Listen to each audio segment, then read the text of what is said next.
Come on in, make yourself at home. Thank you very much. I'm Maddie Moate. I've always been fascinated by how things are made, and that includes how we design our homes. Around the globe, what we all need from a home is the same, but somehow our dwellings are as different as we are. That is extraordinary. I'm curious to find out how location, community, environment, and history can influence our abodes, and also reflect our diverse passions and personalities. It's really unique and quirky. I immediately feel really at home here.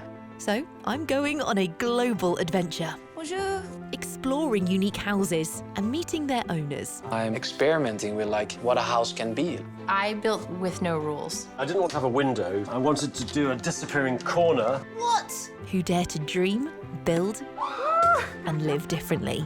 I just had to come down here one more time before I leave, because just look at it.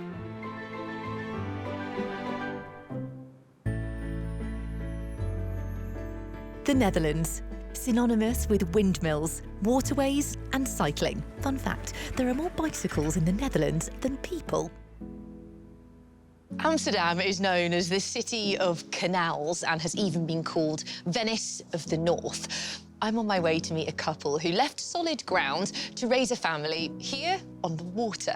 I'm curious to find out whether life on a floating home really is plain sailing. Hi, Julius. Hi, Maddie. How are you doing? Hi, I'm very well, thank you. Please come in. OK, will do. The space is so much more than a black box. Like, inside, I love how airy and spacious it is. Oh, wow. Hi, I'm Maddie. Hi, I'm Ingrid. Nice to meet you. Well, thank you so much for having me here. What brings you to living on a floating home in the first place? We were living in an apartment in Amsterdam, a small apartment, and Ingrid was pregnant of Anaïs. Yeah? So we were looking for a bigger family house. And I found this old houseboat. So you found a houseboat on this plot of water? Exactly, yeah. OK, so what happened to the houseboat? Well, we sold the old houseboat for €1. €1? Yes. So selling the houseboat then left you with this plot of water where you could start fresh? Exactly, yeah. And you decided to build a floating home? Yeah. What are the benefits of a floating home, especially in Amsterdam? These days, with the rising sea level, I think it's one of the solutions. There's so much water in the Netherlands. Why shouldn't we use it? Yeah, it makes complete sense. Yeah. Now, with the rising housing prices, for us, it's like an affordable solution to live on the water. Yeah. You pay a fraction of the price that you pay for the plot of water instead of land, so that saves you a lot of money. How is it living here with children with Anaïs and Sal? It's really a lot of fun. Obviously, when they were smaller, you always need to pay attention. Yeah. But now that they're getting older, it's so much fun for them to be in this area. Julius and Ingrid's 2,000-square-foot floating home is arranged across 3 floors. The lower floor consists of 3 bedrooms. The largest has an ensuite and walk-in wardrobe. The middle floor has the entryway, living room, kitchen, dining room, and flexible living spaces. There is a mezzanine-level office accessible by a suspended walkway. The upper level is a roof terrace, where the family eat, play, and entertain, with solar panels running up one side. Julius suggests we start the tour in the partially submerged sleeping quarters. Julius, why choose to have the bedrooms on the lowest level? The main reason is that the water is cooling them, also keeping them warmer in winter. You have this view of the ducks and the different birds sort of swimming past. It's really lovely. Yeah, it's really, really cool. It also sounds quieter down here. Because it's below water. Considering we're submerged in the water and we're down on the lowest level, it still feels spacious and bright. How have you done that in this room? We have not like a super high ceiling, but because of the exposed beams, it feels higher. Those exposed beams give you like 1 feet extra of space. It's very clever. Can we take a look around some of the other rooms? Yeah, of course. Please follow me. Wow! Julius, your office is huge.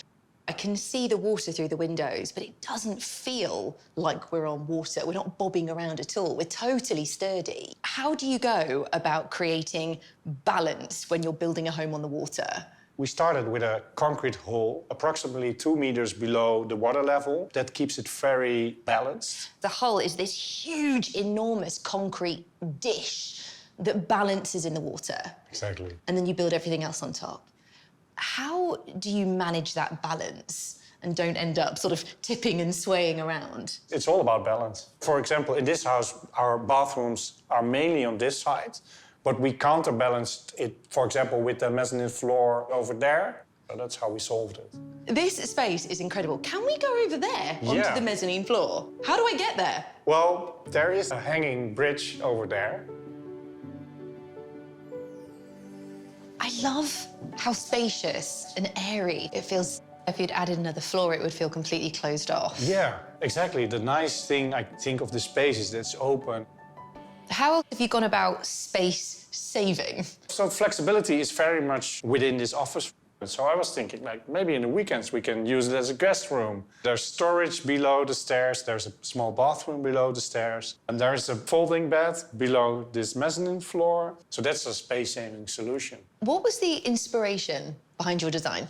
Well, I love to use natural materials and use neutral colors to create an inspiring environment. So that's the idea behind the design.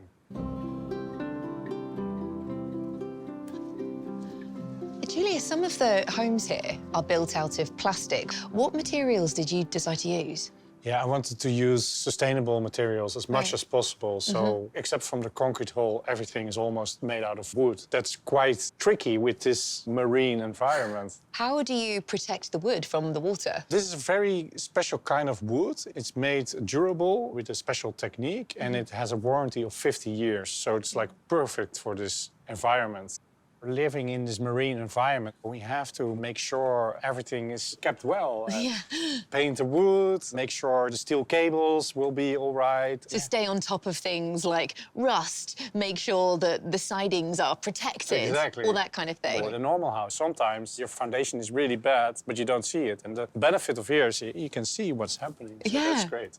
What were the challenges of building a floating home from scratch? We couldn't build higher than 18 feet above the water level, but you could go lower. And it was like a giant puzzle, but super fun. The home feels so permanent. It's not like a boat, which feels like it could just, move or sail away at any time. This whole area feels like a permanent village, which is lovely. I haven't seen the roof yet. Can we go take a look? Yeah, please follow me. Thank you.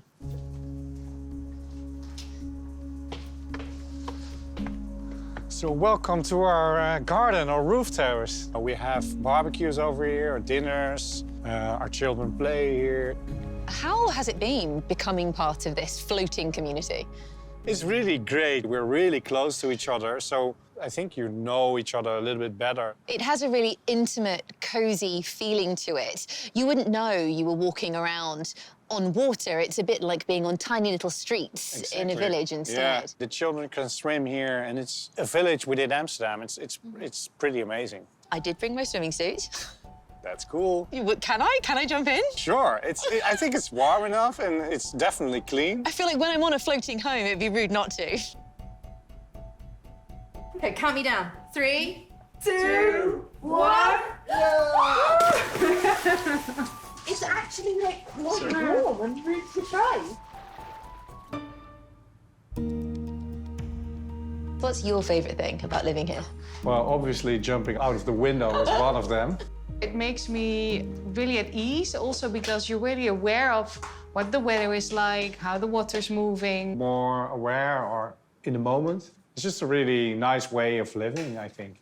I would hope that it felt like a harmonious place, a balanced place, and I think it does. Yeah, I think so. I'm full of admiration for this family who have realised that a home doesn't have to be built out of bricks and mortar on solid ground. If you're flexible, you can be just as happy living on water. Their home is beautiful, practical, functional, and having spent the day with them, I can see why they've fallen in love with living here amongst this floating community.